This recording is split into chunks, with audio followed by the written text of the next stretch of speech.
ہمیں اس پہ فوکس کرنے کی ضرورت ہے، اس لیے کہ پورا دین ہی اہل بیت نے اپنی زندگی کو ختم کر دیا، دین خدا کو ترویج دی ہے، دین خدا کو بڑھایا ہے، دین خدا کی نشر و اشاعت میں وقت گزارا ہے۔ لہٰذا عزیزان محترم، دین تمام کا تمام پہنچ چکا ہے۔ اب ہمارے پاس ڈائریکٹ ہادی جو ڈائریکٹ ہم اور آپ سے گفتگو کر سکے ویسا ہادی کوئی نہیں ہے، الا یہ کہ پردہ غیب میں ہمارا امام موجود ہے جس سے ہماری گفتگو ہو سکے، ڈائریکٹ وہ نہیں ہے۔ پردہ غیب میں ہمارا امام موجود ہے جو ہم پر نظر رکھ رہا ہے۔ اور ایک جملہ کہہ کر بات کو آگے بڑھاؤں کہ اگر امام وقت کی ایک لمحے کے لیے بھی، ایک لحظے کے لیے بھی ہم اور آپ کے اوپر سے اگر نظر ہٹ جائے تو یہ شیعان حیدر کرار کب دشمنوں کا شکار ہو جائیں۔ یہ ایک حقیقت ہے جو میں عرض کر رہا ہوں۔ شیعان حیدر کرار کے اوپر جو پوری کائنات کے جو دشمنان اسلام ہیں، ان کی جو نظریں ہیں، جو ان کے منصوبہ بندی ہے، اگر امام وقت کی نظر ہمارے سروں سے ہٹے تو ہم ان کا شکار ہو جائیں لمحوں میں۔ لیکن شکر ہے اس معبود کا کہ جس نے ہمارے لیے کبھی کوئی لمحہ، کوئی زمانہ بغیر ہادی کے نہیں رکھا، ہمیشہ ایک ہادی مقرر ہے ہمارے لیے۔ لیکن عزیزان محترم، جب دین مکمل ہو گیا، قرآن پورا اتر گیا، اس کے بعد جب دین کو بگاڑنے والے جب دین کو بگاڑنا چاہتے ہیں تو پتہ ہے کہ کس انداز میں بگاڑتے ہیں، کس طریقے سے بگاڑتے ہیں۔ آپ دین کو بگاڑنے کا جو ماحول چلا ہے وہ ابتدا سے ہے، رسول اسلام کی موجودگی سے ہے، لیکن اس وقت مولا کائنات کی قربانیاں تھیں، اس وقت رسول اسلام کی زحمتیں تھیں، اس وقت جناب فاطمہ زہرا سلام اللہ علیہا کی مشقتیں تھیں جو دین کو مسلسل عروج دے رہی تھیں۔ لیکن ایک وقت آیا کہ جب رسول نے اپنی آنکھ بند کر لی، اس کے بعد علی کا جب وقت آیا ہے تو ایک مرتبہ ایک صلوات پڑھیں محمد والے محمد پر۔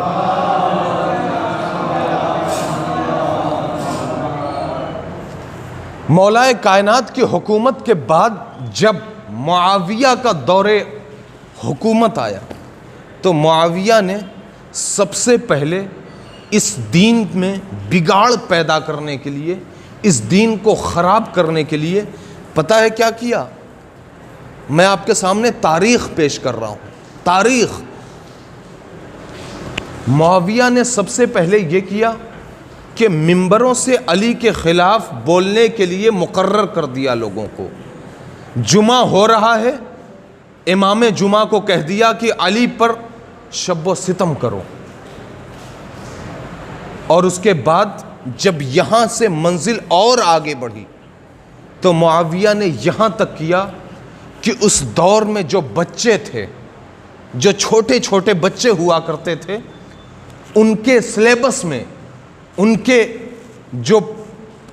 کے درجے میں، جو ان کے کلاس میں کتابیں ہوا کرتی تھیں، ان کتابوں میں پتہ ہے کیا چھپوایا؟ ان کتابوں میں بھی علی کے خلاف بھر دیا۔ کیوں؟ اس کی چالاکی اور اس کی زیرکی دیکھیں۔ اسی لیے تو مسلک دیگر نے آج بھی کہا ہے کہ ہم سیاست معاویہ کو قبول کرتے ہیں، اس لیے کہ وہ چالاک بہت تھا، اس میں کوئی شک نہیں ہے، تاریخ نے لکھا ہے کہ وہ چالاک بڑے عجیب قسم کا تھا، لیکن وہ یہ نہیں جانتا کہ ہماری چالاکی دنیاوی چالاکی ہے، لیکن اہل بیت کی جو زیرکی اور چالاکی اور ہنر ہے وہ اللہ نے انہیں عطا کیا ہے۔ لہٰذا عزیزان محترم، تمہارے پاس جو کچھ بھی ہے دنیاوی ہے، لیکن جو خدا کی عطا کردہ چیزیں ہوتی ہیں اس کے سامنے ہر چیز نامکمل ہوتی ہے۔ لہٰذا اس نے بچوں کی کتابوں میں کیا بھر دیا کہ علی نعوذ باللہ خاکم بدہن، اس دور میں پتہ ہے کیا تھا؟ علی بابا کہا جاتا تھا۔ علی بابا پتہ ہے کس کو کہتے ہیں؟ آج بھی عرب میں علی بابا چور کو کہا جاتا ہے، جس نے کچھ غصب کر لیا ہو، جس نے کچھ چرا لیا ہو۔ لہٰذا اس دور میں اس نے جوانوں کے ذہنوں میں ڈالا، بزرگوں کے ذہنوں میں ڈالا اور بچوں کی کتابوں میں ڈال دیا۔ کیوں؟ تاکہ جب یہ بچے اپنے ذہنوں میں لے کر بڑے ہوں گے تو بڑے ہونے کے بعد ان کو سمجھانے کی ضرورت نہیں ہوگی، بلکہ یہ خود سیکھے سکھائے علی کے دشمن پیدا ہوں گے۔ لہٰذا عزیزان محترم، اس نے اس قدر اہل بیت کے دشمنوں کو پیدا کیا ہے۔ اب وہ اہل بیت کے دشمن جہاں کہیں بھی ہوں گے وہ نظر آتے رہیں گے۔ عزیزان محترم، مجھے بہت دیر نہیں پڑھنا، اس لیے میں کہیں جا نہیں سکتا کسی اور راستے پر، لہذا آج بھی دشمنان اسلام چاہتے ہیں کہ یہ اہل بیت کے چاہنے والے ختم ہو جائیں، تباہ و برباد ہو جائیں۔ عزیزان محترم، لیکن علی کے چاہنے والوں پہ دعائے زہرا ہے۔ یہ دعائے زہرا ایسی ہے کہ جو کبھی ختم نہیں ہو سکتی۔ عزیزان محترم، یہ عجیب مرحلہ ہے شیعان حیدر کرار کا، علی کے چاہنے والوں کا، کہ جس طرح دنیا میں پھیل رہے ہیں، جس طریقے سے نشر و اشاعت اہل بیت ہو رہی ہے، اب اہل بیت کے دشمنوں کی آنکھوں میں اہل بیت کے دشمنوں کی آنکھوں میں گڑتے ہوئے نظر آ رہے ہیں۔ یہ اہل بیت کا مسلسل چاہنے والا عروج کی بلندیاں طے کر رہا ہے۔ لہٰذا ہمیں بھی ضرورت ہے کہ جس دین پر چل رہے ہیں اس دین کو، وہ جو بگاڑنے والے ایک طرف ہیں تو ہم بنانے والے ایک طرف ہیں، ان کو اپنے منصوبے میں کامیاب نہ ہونے دینا ہے۔ لہٰذا ہمیں اس ترویج کو بلند کرنا ہوگا، ہمیں اس بلندی کو اور بلند کرنا ہوگا۔ عزیزان محترم، ہم اور آپ یہاں پر اسی لیے جمع ہوتے ہیں کہ ہم اہل بیت کے ذکر کو عام کر سکیں۔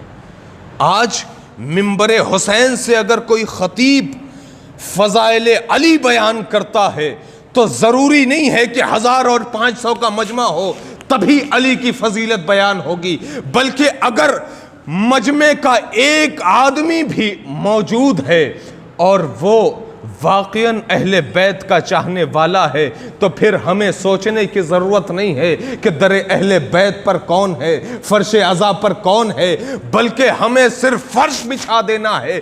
ذمہ دار اہل بیت خود ہیں، فرشتے خود آ کر بیٹھیں گے، انبیاء خود آ کر بیٹھیں گے، اہل بیت خود آ کر بیٹھتے ہیں۔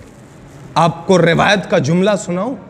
ایک روایت کہتی ہے کہ جب مجلس ہوتی ہے تو ایک طرف مولائے کائنات ہوتے ہیں منبر کے، قربان جاؤں ایسی عظمتوں کے، ایک طرف امام حسین ہوتے ہیں، شہزادیاں ہوتی ہیں، لیکن میرا چوتھا امام جہاں پر عزاداروں کی نالین ہوتی ہے وہاں پر میرا چوتھا امام بیٹھتا ہے، اس لیے کہ میرا چوتھا امام بڑے مصائب و آلام برداشت کیا۔ سارے مصائب کربلا میں ختم ہو گئے لیکن سید سجاد کا مصائب ابھی بھی جاری ہے۔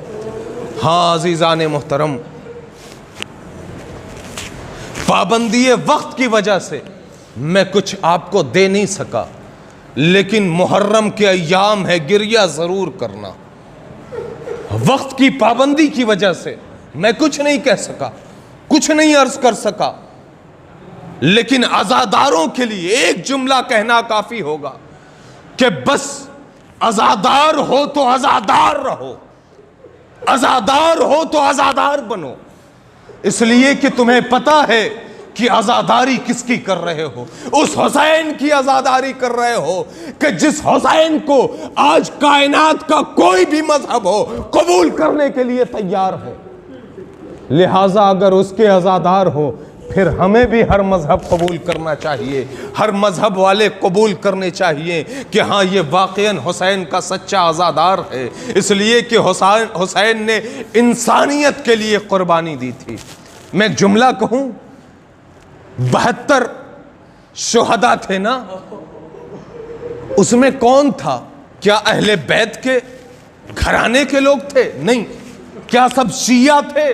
نہیں۔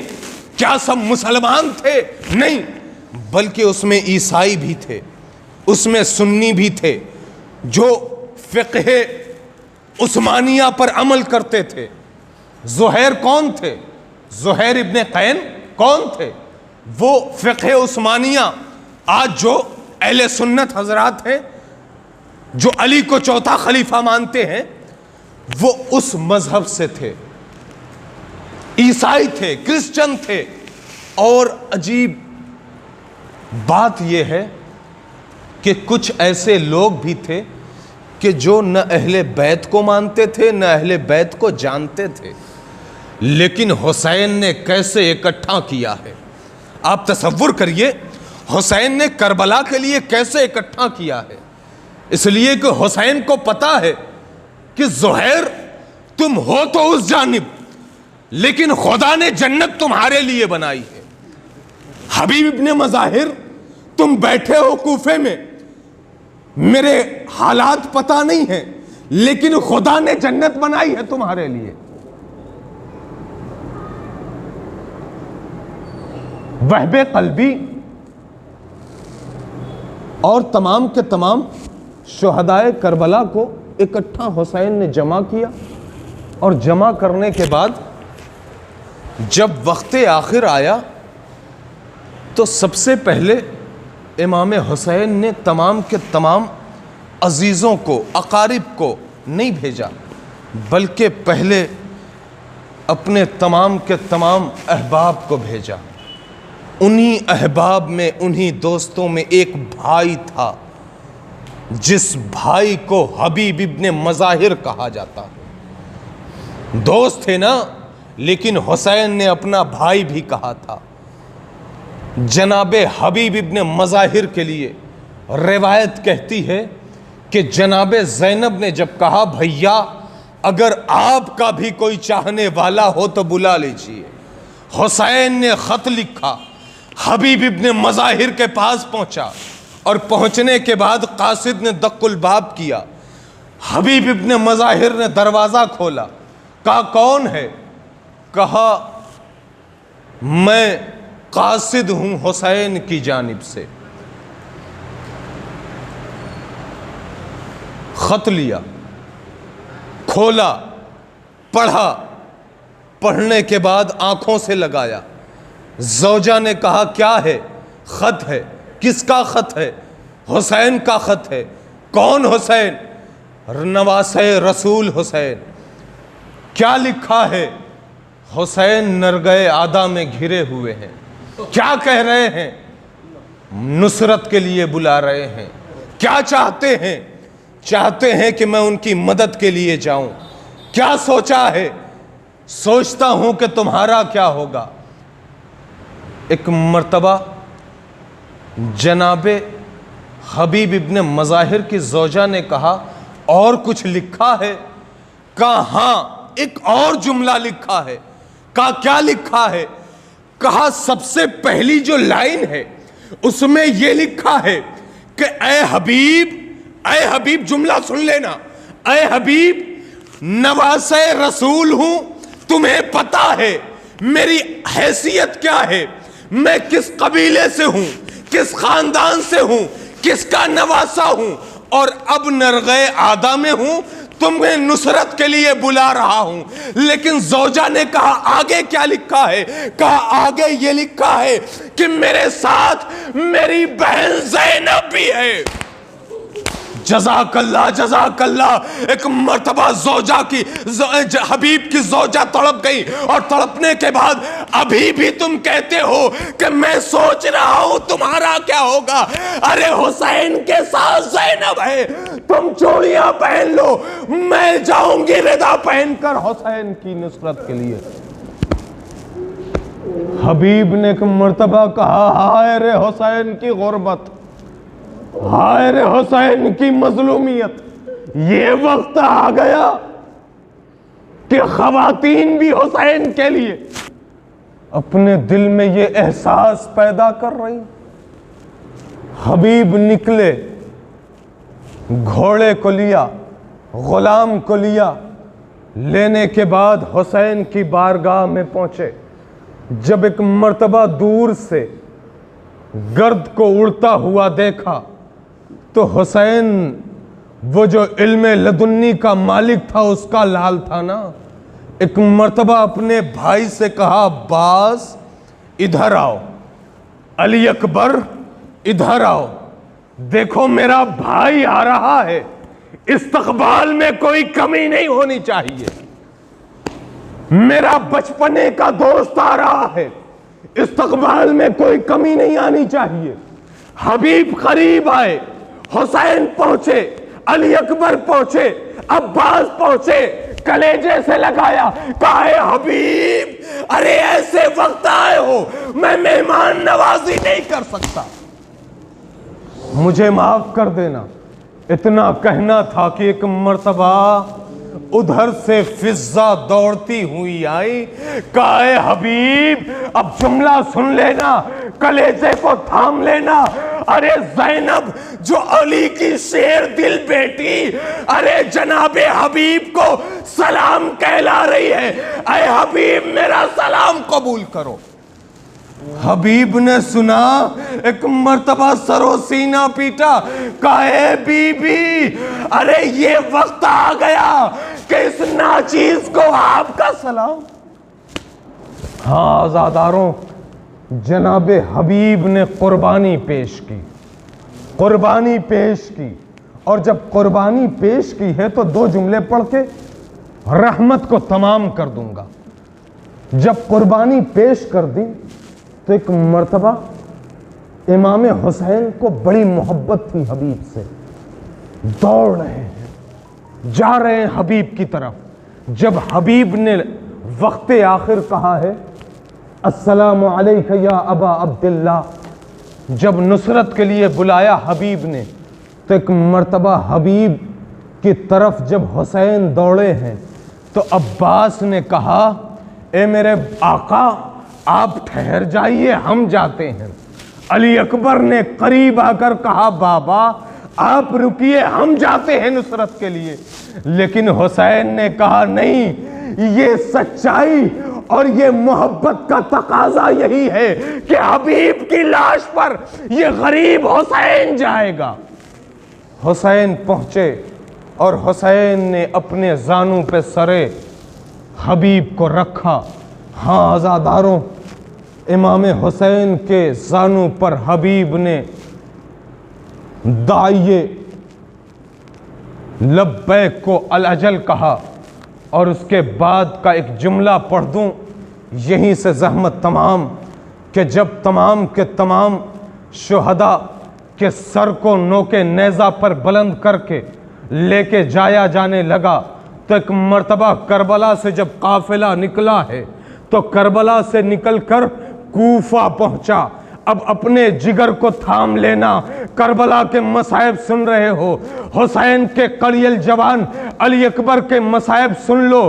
ایک مرتبہ جب جنازہ یہاں سارے سروں کو نوکے نیزہ پر لے کر جایا جانے لگا تو ایک مرتبہ راستے میں ایک ضعیف عورت تھی، جس ضعیف عورت نے کہا یہ جو خوبصورت سا چہرہ ہے، یہ حسین سا چہرہ ہے، اے کاش کہ اس کے مرنے سے پہلے اس کی ماں مر گئی ہو۔ ارے محمل سے ایک مرتبہ لیلا نے سر کو نکالا، کہے خاتون ارے کیا کہہ رہی ہے، میرا قلی الجوان میرے سامنے ایڑیاں رگڑ رہا تھا، میرے سامنے ایڑیاں رگڑ رہا تھا۔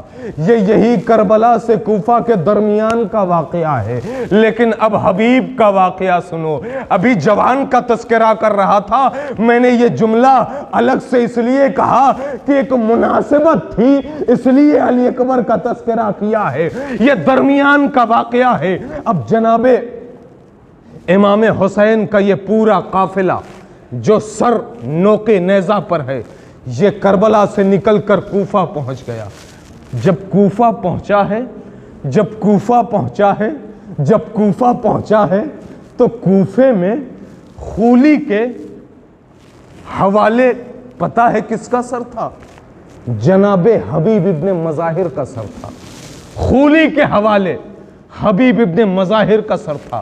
ایک مرتبہ جناب حبیب کا جوان بیٹا جس کا نام تھا قاسم، جناب حبیب ابن مظاہر کا، پوری توجہ، جناب حبیب کا جوان بیٹا جن کا نام تھا قاسم، ایک مرتبہ جب دیکھا کہ قافلہ کوفہ پہنچ گیا، آنے کے بعد سروں کو دیکھا، حبیب کو پہچاننے کے بعد حبیب کے پاس پہنچا، دیکھا کون رکھوالی کر رہا ہے، دیکھا خولی رکھوالی کر رہا ہے۔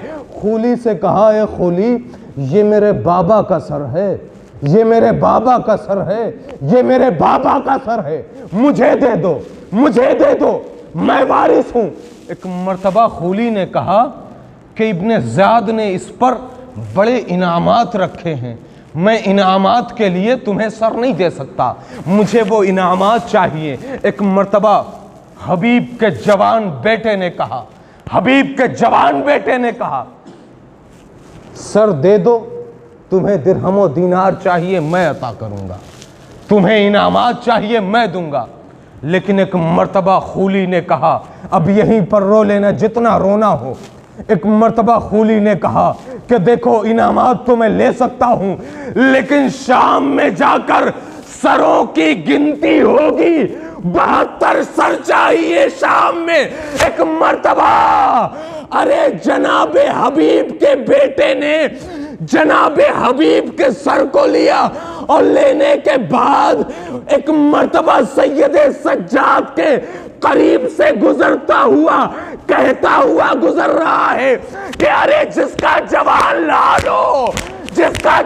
لال ہو وہ اپنے باپ کے سر کو کیسے چھوڑ سکتا ہے؟ ارے سید سجاد، ارے ہتھکڑیوں میں جکڑے ہوئے حسین کی طرف دیکھے، اے میرے بابا، ارے آپ کا یہ جوان لال ہتھکڑیوں کی زنجیر میں پیوست ہے، شریعت کی زنجیر لگی ہوئی ہے، ورنہ یہ جوان بھی آپ کے سر کو اس طریقے سے نوکے نیزہ پر نہ رہنے دیتا۔ انا للہ و انا الیہ راجعون، رضم بقضائہ و تسلیما لامرہ، بار اللہ بحق زہرا و ابیہا و بعلہا و بنیہا۔ پروردگار تجھے واسطہ ہے چہاردہ معصومین علیہ السلام کا، یہاں جتنے عزادار ہیں جن کی آنکھوں میں آنسو ہیں، جن کے چہرے غم حسین میں مرجھائے ہوئے ہیں، جن کے چہرے واقعاً مولا کا قول ہے یا تو رو یا رلاؤ یا رونے جیسی صورت بناؤ۔ مولا یہاں پر یا تو رو رہے ہیں یا رلا رہے ہیں یا رونے جیسی صورت بنی ہوئی ہے۔ پروردگار ان چہروں پہ رحمت عطا فرما، ان سب کے دلوں میں جو آواز ہے اس آواز کو تو بہتر جانتا ہے۔ پروردگار ان آوازوں کو اپنی بارگاہ میں قبول فرما، ان کی جو دلی دعائیں ہیں، جو تمنائیں ہیں، جو حاجتیں ہیں، جو آرزو ہے، جو خواہشیں ہیں، پروردگار ان کی دعاؤں کو اپنی بارگاہ میں مستجاب فرما۔ پروردگار ہماری عزاداری کو قبول فرما، اور جتنا ہم چاہتے ہیں عزاداری کرنا، پروردگار ہمیں وہ موقع نصیب فرما، جلد از جلد حالات کو سازگار فرما۔ پروردگار جتنے بھی بیمار ہیں ان کو بیمار کربلا کے صدقے میں ان کو شفائے کاملہ و عاجلہ عطا فرما۔ پروردگار جو مرحومین ہیں ہمارے ان سب کی مغفرت فرما۔ پروردگار جو بے اولاد ہیں ان کو صاحب اولاد کر دے، جو صاحب اولاد ہیں ان کو مزید ترقی عطا فرما، جو بے روزگار ہیں انہیں روزی عطا فرما، جو صاحب روزگار ہیں ان کی روزی میں برکت عطا فرما۔ پروردگار تمام مراجع عظام کی حفاظت فرما، تمام مقامات مقدسات کی حفاظت فرما۔ پروردگار ہمیں صحیح معنوں میں عشق علی پر چلنے کی توفیق عطا فرما، ہمیں سچا عزادار بنا دے، ہمارے امام کے ظہور میں تعجیل فرما۔ ربنا تقبل منا انکا انت السمیع العلیم برحمتک یا ارحم الراحمین۔ ماتم حسین۔